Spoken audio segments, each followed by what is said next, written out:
In this video, you're going to find out exactly what it costs to refurb a 3-bedroom property head to toe in 2025. We're going to walk you through the costings, what we pay for stuff, how to look at for what to refurb, what you can get away with, or what you can't get away with, depending on the tenant profile that you're going to put into the property. So this property here is one of my properties I completed on just a few months ago. I bought it with a sitting tenant. There's no tenant in there at the moment, and we're going to refurb it. So I'm going to walk you through what I'm going to do and what I would do. So first of all, you've got to start off at the front of the property. You're going to look usually head down, but we haven't got space to get far enough back. In these circumstances, you'd either get a drone, which you haven't got to hand, or you just look on Google Street Maps. You can see the roof on the street maps of them. I know this roof is okay anyway, but you look at the roof. So if you was to repair and replace a roof, it's going to be anything from like 4 to 6K, depending on the builder you get. These prices are not always bang on accurate. Depends on the builders you get. Some builders could charge you more, some could be less, but these are rough guides, and this is based in labour in the northeast, so depending on the parts of the country you're in will change.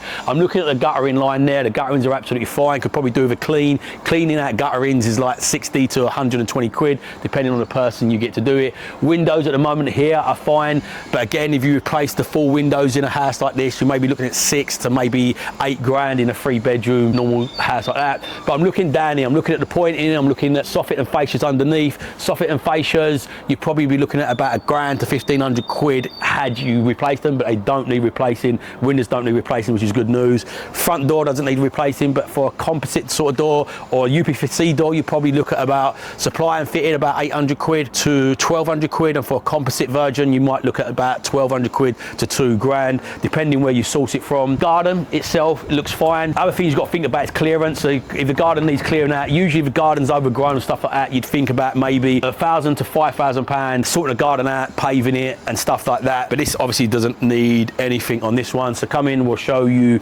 around this one. So this property I bought with a sitting tenant in, as I said, and it had a social housing provider tenant in.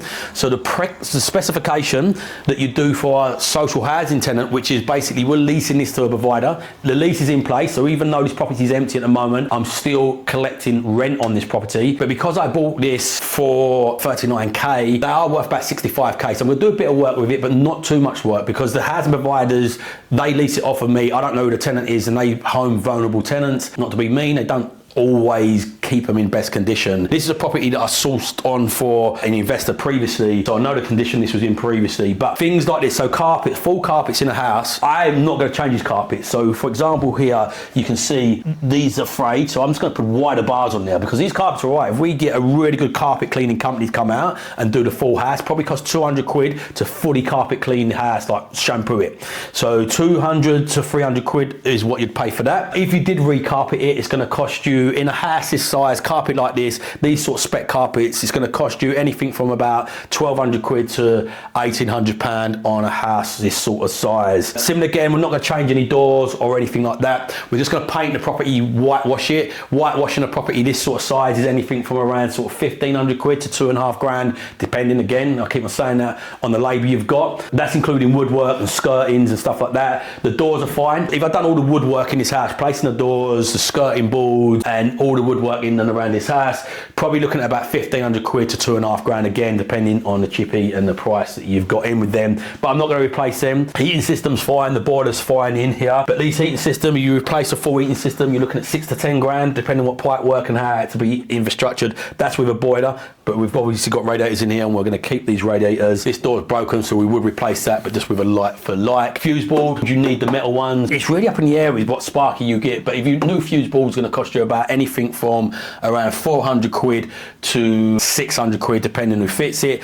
If it needed a full rewire, which it didn't, with including the fuse board, the full rewires, you're looking in the region of around 4-5k now. Have a look through here. We are fitting a new kitchen in here. I'll put this in here, and again, this is really important where you get the supplies from, because your suppliers are really key. If you want a list of all my suppliers, make sure you go to my Instagram, DM me refurb suppliers, and we'll send you over a list of where we get all our supplies from. But we got a quote from Magnet and a quote from Howden's. We got an LMPD discount. Howden's quote is £3 for this kitchen and Magnet 1,800 quid. That's a significant difference. I'll put it on the screen, the two quotes that we'll get. We're getting this kitchen fitted. We just bumped into the builders. We'll put that in there in a minute. We just bumped into the builders. They're going to fit this kitchen for £800 plus VAT. So they're 5% VAT. So you add that up yourself. But fitting a kitchen like this sort of size, we'll put cladding over the top of this. So all in with the cladding, with the kitchen, with the fitting, it's probably going to cost us about £3.5 all in with the flooring and everything. We would lino this floor. We wouldn't tile it at this end of the market, renting it out to a social housing provider. Ceiling, we're not going to plaster this room, but anything from a £400 to £500 per room to plaster a property, you're in the right region. In this end of the market, we'll just paint over them ceilings anyway, and we're just going to paint this kitchen. There's nothing wrong with that. We'll put a splashback on, a hood on there. I'll put up the CGI drawing of what we're going to do to this. Clearance, like, so house this size, to rip out that kitchen, rip a bathroom out, clear everything and the rubbish and that, you're looking in the region of sort of like 1,500 quid to maybe £2.5 depending how much needs clearing out of the property. This doesn't need a tremendous amount, and the social housing provider I think is going to clear a lot of that out for us as well.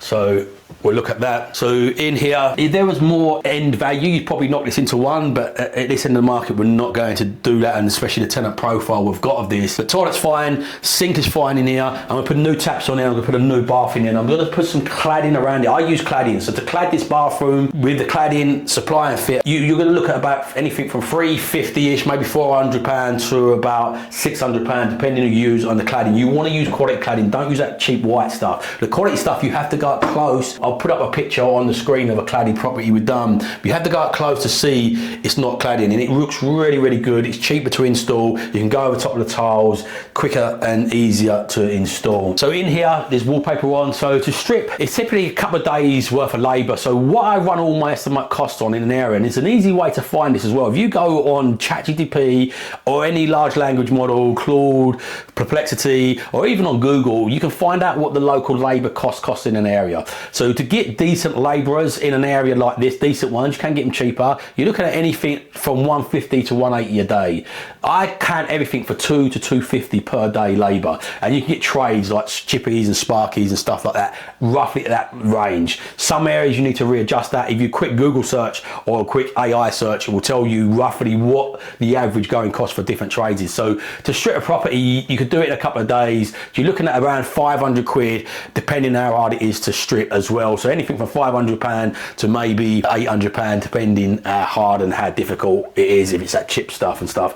I'm not going to strip this, it's just be repainted because it's a social housing tenant, as I keep on saying, and they don't require that. They just need something tidy for their tenants. They're not looking for a high-end finish. But also, I just need something tidy for the revalue in this area. All the comparables, all of them are just tidy, grey carpets, white walls, nice kitchen. So with a new bath in there, new cladding in there, and new kitchen, that's going to do the desired effect with freshly whitely painted. Knowing how to cost a refurb is just the first part of the puzzle. Then you've got to find a builder. If you want to learn how to find a builder, make sure you watch this video next.